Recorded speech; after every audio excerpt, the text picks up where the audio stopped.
Secundaria segundo grado. Artes. Artes visuales. Mi cuerpo habita un espacio.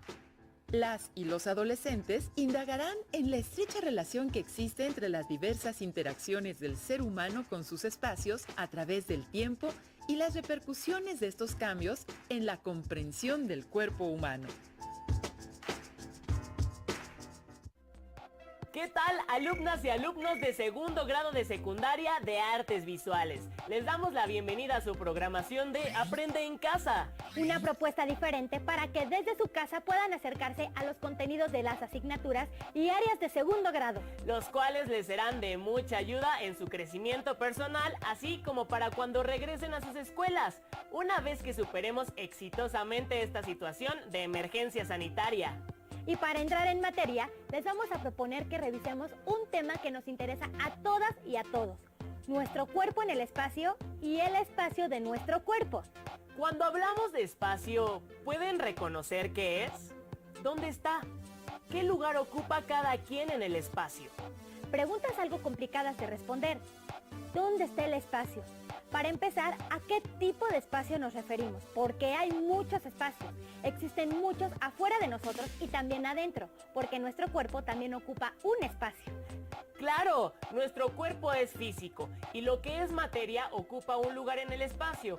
Aunque les diré que yo no estoy solamente en un lugar. Me muevo para todos lados. Entro, salgo, subo, bajo, bailo, salto. La mayoría de la gente lo hace. Entonces, ocupamos más de un espacio. Exactamente. El espacio o el conjunto de espacios son algo que nuestro cerebro construye y entiende de una manera muy especial, por el uso de nuestros sentidos. Claro, porque a través de nuestros sentidos vamos creando la imagen del espacio en nuestra mente. Por ejemplo, con la vista y el oído podemos entender la profundidad y forma de un lugar. Con el olfato, percibir a veces lo que no se ve, pero está por ahí. Por ejemplo, el arroz recién hecho en casa. Con el tacto podemos sentir no solo los objetos y cosas, sino también saber si están cerca o lejos. Y con el gusto reconocer, por ejemplo, los sabores de la comida de un campo o de una ciudad. Esa experiencia con nuestros sentidos nos hace entender también nuestro cuerpo en el espacio, inclusive a través del tiempo. ¿Quieren ver cómo? Acompáñenos a ver esta cápsula. La belleza de la Diana es perfecta. ¿Alguna vez te has preguntado si lo que es bonito para ti también lo es para otra persona? Entonces, ¿qué es lo bello en las artes visuales? La idea de belleza depende de la cultura. Por ejemplo, en esta imagen prehispánica del gobernante maya de Palenque, Kinich Hanab Pakal, podemos observar cómo los mechones de su cabello caen hacia su frente de manera escalonada, tal como las hojas de maíz. Este efecto visual se acentúa mucho más gracias a la deformación alargada del cráneo, que según creen los arqueólogos, se hacía para evocar al dios del maíz. Es decir, que la belleza ideal entre los mayas antiguos consistía en una estética que evocaba lo simbólico y lo divino. De tal manera que, como prácticas de sus ideales de belleza, los legendarios mayas se hacían deformaciones cefálicas, tatuajes, limados dentales y se provocaban estrabismo. También ha habido otras culturas que han deformado su cuerpo, como formas de llevar a la práctica sus ideales de belleza. Por ejemplo, en China se vendaban los pies de las niñas para que estos no crecieran, aunque cabe decir que hoy en día esta práctica ya se ha abandonado. Por otra parte, el ideal de belleza que ha dominado el arte europeo y por tanto a las culturas de América Latina tras la colonización, es la idea de belleza heredada de los antiguos griegos. En su concepción de la belleza ideal, se crearon reglas o cánones que nacieron del estudio de la naturaleza y las matemáticas, donde la belleza va en relación a la proporción, la armonía y la simetría. De esta forma, podemos observar en su arquitectura el llamado número dorado o proporción áurea, que también está presente en la naturaleza. Por ejemplo, en las flores, las conchas o los moluscos, entre otros seres de la naturaleza. Esta espiral se crea con la llamada sección áurea, que fue descrita en el siglo XIII por Leonardo de Pisa, mejor conocido como Fibonacci, a través de una serie que lleva su nombre. La sucesión para crear la sección áurea comienza con los números 0 y 1, y a partir de estos, cada término es la suma de los dos anteriores, de tal manera que tenemos 0 más 1 igual a 1, 1 más 1 igual a 2, 2 más su anterior 1 igual a 3, 3 más su anterior 2 igual a 5, 5 más 3 igual a 8, 8 más 5 igual a 13, y así sucesivamente. Así pues, el número de Fibonacci lo podemos observar en el arte del Renacimiento y en las obras de Leonardo da Vinci. Otro de los cánones griegos que fue retomado por el arte occidental es el canon de las 7 cabezas, el cual se usaba para representar la proporción de la figura humana. Lo podemos observar en esta obra del escultor griego Policleto. Desde entonces, lo que se consideraba como bello en el arte clásico era armónico, esto es, concordante entre sus partes, proporcional y simétrico. Esta forma de percibir la belleza ideal predominó por muchos siglos en el arte europeo, sobre todo durante el Renacimiento, con artistas como Leonardo da Vinci, quien realizó un estudio de las proporciones ideales del cuerpo humano en el conocido Hombre de Vitruvio. Y por supuesto, durante el Neoclásico, que como su nombre lo indica, fue un movimiento en el arte que retomó los ideales clásicos, griegos, romanos y también renacentistas, como el orden, el equilibrio, la concordancia, la proporción. En nuestro país podemos encontrar muchas pinturas y esculturas neoclásicas en las cuales disfrutar de los cánones de belleza heredados de los griegos. El neoclásico se extendió en nuestro país durante los siglos XVIII y XIX, sobre todo gracias a la fundación de la Academia de San Carlos. ¿Cuáles son los ideales de belleza en nuestra sociedad actual? ¿Qué piensas al respecto? Comparte tus opiniones y plasma tu conclusión personal en una composición bidimensional. Por ejemplo, un dibujo o pintura. No imaginaba que la idea de belleza está relacionada con el lugar y época en la que han vivido personas. Es decir, que la forma en que los percibimos los cuerpos de las personas cambia según el espacio y el tiempo en el que han vivido.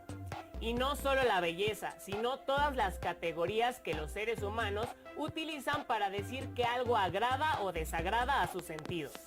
Las categorías fueron creadas por los seres humanos para distinguir y darle un valor y comprender la información que sus sentidos perciben. Pero también una misma categoría varía dependiendo del lugar y la época donde viven las personas. Entonces, ¿la idea de belleza va cambiando con el paso del tiempo? ¿Qué opinan? Para responder y conocer más acerca del tema, los invitamos a ver la siguiente cápsula y a realizar el ejercicio que indica.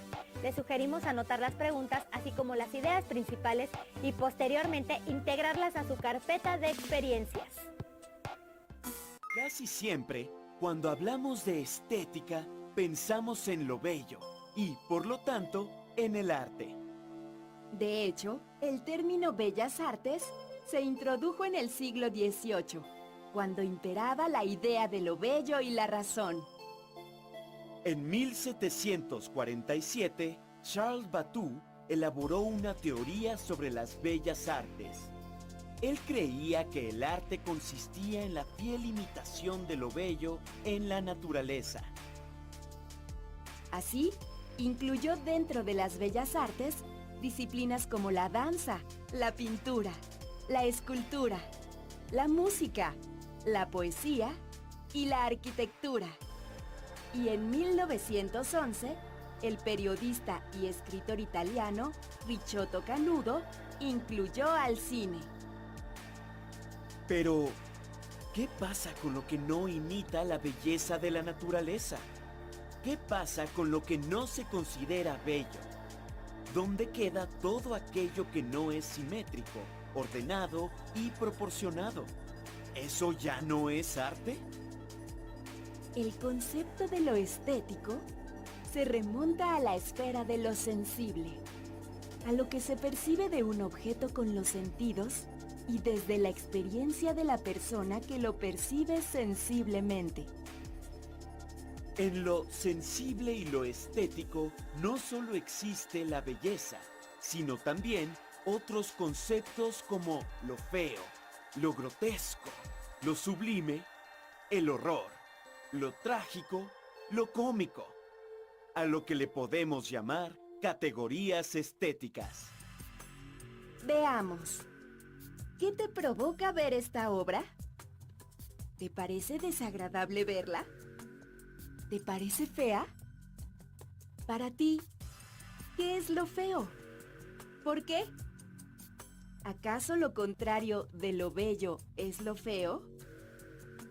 Lo feo no es un valor negativo.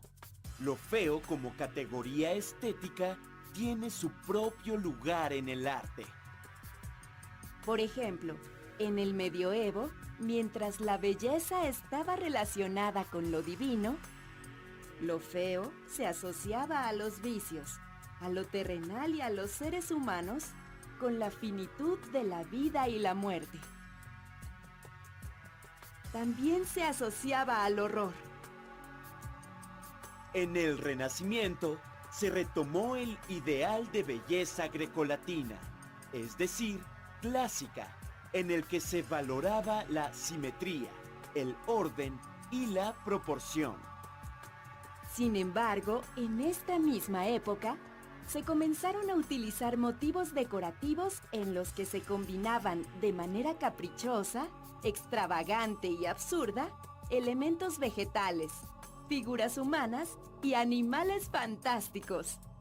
A este tipo de estética se le llamó grotesco. Lo grotesco no solo se presentó en lo decorativo, sino también en la pintura, como podemos ver en estas imágenes. Por otra parte, así como la belleza existe en la naturaleza, también en ella existe lo feo. Por ejemplo, cuando se pudre un fruto o un cuerpo y lucen o huelen mal. En la estética de lo feo, los humanos y las cosas se han representado en su propia realidad, es decir, sin idealizar sus proporciones o sus formas. Esto lo podemos observar en las obras de artistas barrocos como Diego Velázquez o Rembrandt. Pero fue hasta el siglo XX que los artistas y teóricos cuestionaron abiertamente la vinculación entre el arte y belleza. Y lo hicieron gracias al redescubrimiento de otras estéticas no occidentales, como las de las culturas africanas, asiáticas y precolombinas. De tal manera que el mundo de las artes, cuya conciencia estética había estado dominada por el ideal de belleza, abrió un nuevo camino, uno más libre para la estética de lo feo. ¿Y tú, cómo abordarías lo feo o grotesco en una escultura, pintura, fotografía o dibujo? ¿Qué piensas al respecto? Comparte tus opiniones y expresa tu conclusión personal en una composición bidimensional. Esto es, en un dibujo. Con esto podemos entender que cada una de las personas que han habitado, habitan y habitarán este mundo viven de una forma única. Tan es así que sus ideas sobre lo que es bello y lo que no han sido diferentes a las de ahora. Pero todo esto, ¿qué tiene que ver con el espacio? Pues precisamente porque es diferente el lugar donde habita cada persona, entonces sus ideas, sus sensaciones, su experiencia, incluso su percepción de la realidad cambian todo el tiempo. Esto quiere decir que si espacio se refiere no solo a un lugar, sino también a un lapso de tiempo determinado, se podría decir que habitamos muchos espacios que nos van afectando de diferentes maneras. Así es, como decías hace un momento, habitamos no solo uno, sino varios espacios.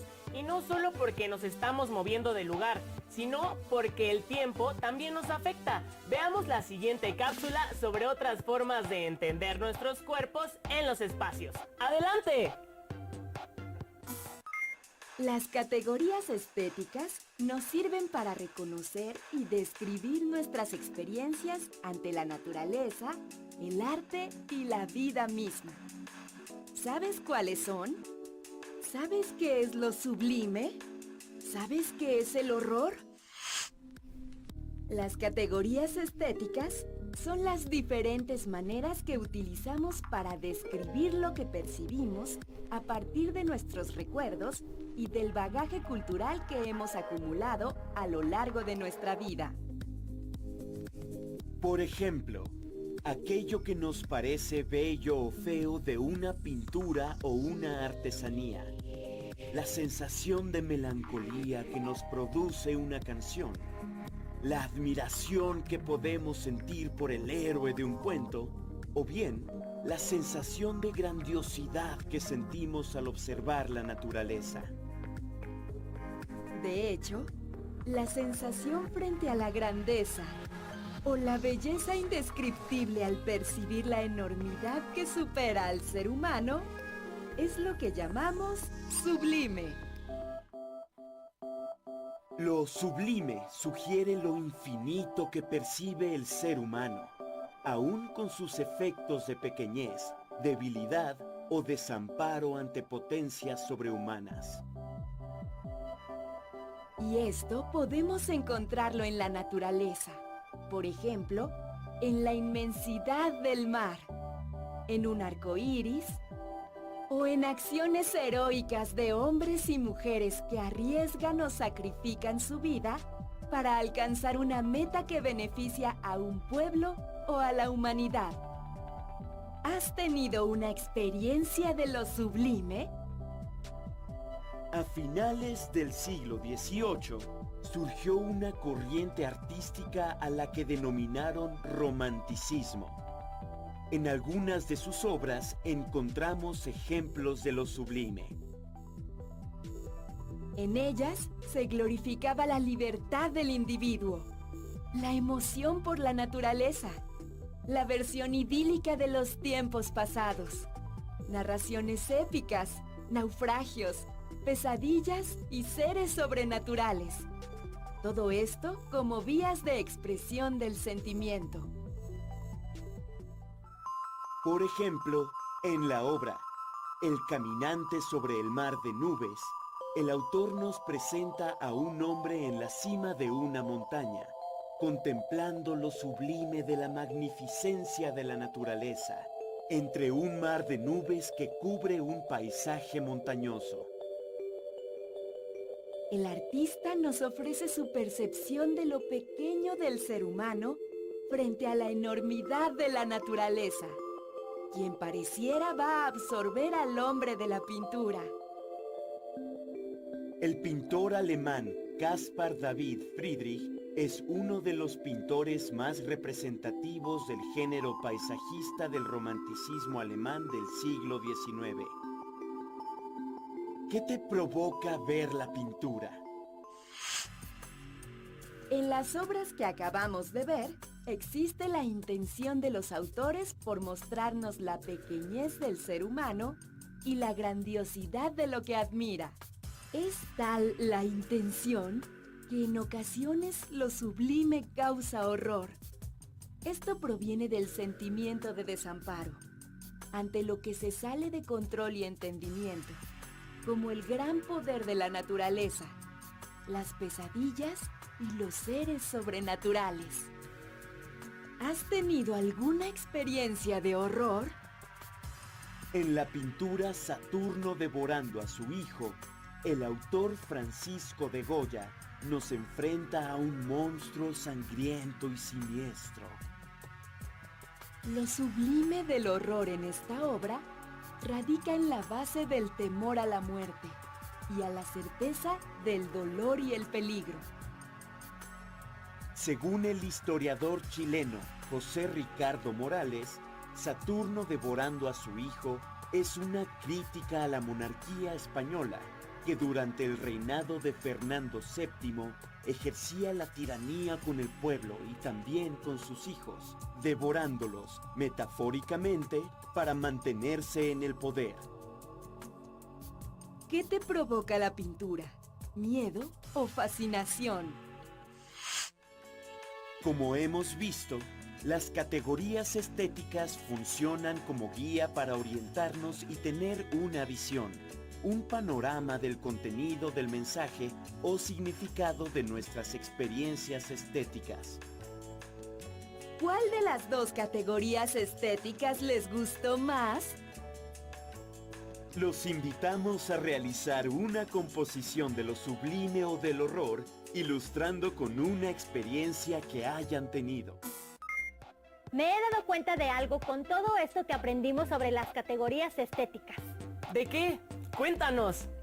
Así como si fuera un mapa mental, siento que todas las personas estamos conectadas unas a otras. Porque fíjate, nuestros cuerpos son sublimes, son diferentes, son únicos. No importa si nos provocan miedo, alegría, horror o satisfacción. Guardamos en nuestro interior un mar de conocimientos, emociones, ideas, experiencias y sentimientos. Por lo tanto, ocupamos cada ser humano un lugar en el universo que nadie más puede llenar. Somos invaluables y aún así necesitamos de otros para poder sentirnos felices. Por eso creo que después de esta situación que ahora vivimos con la contingencia sanitaria, cuando nos encontremos con las personas que ahora no vemos, podemos transformar no solo nuestros pensamientos y nuestros cuerpos a algo aún mejor, sino también los espacios que compartimos. Y todo porque estaremos juntos de nuevo. Así es, qué interesante, ¿verdad? Los invito a reflexionar acerca de ¿cuáles son los espacios que habitan en este mundo?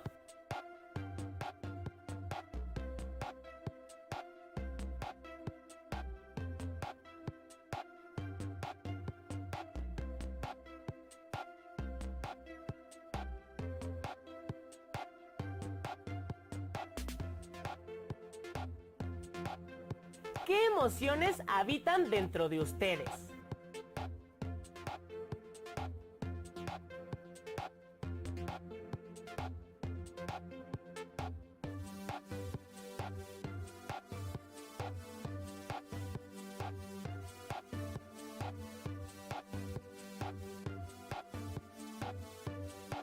¿Qué pensamientos llenan los espacios de su mente?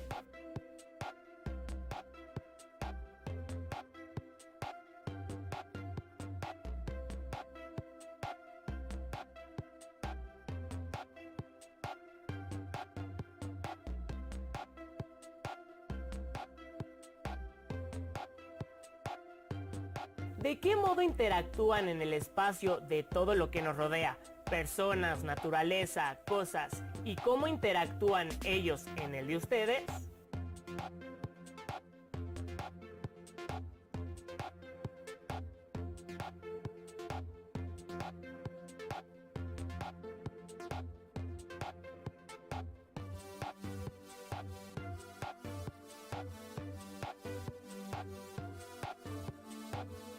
Transformen estas reflexiones en imágenes, colores y formas.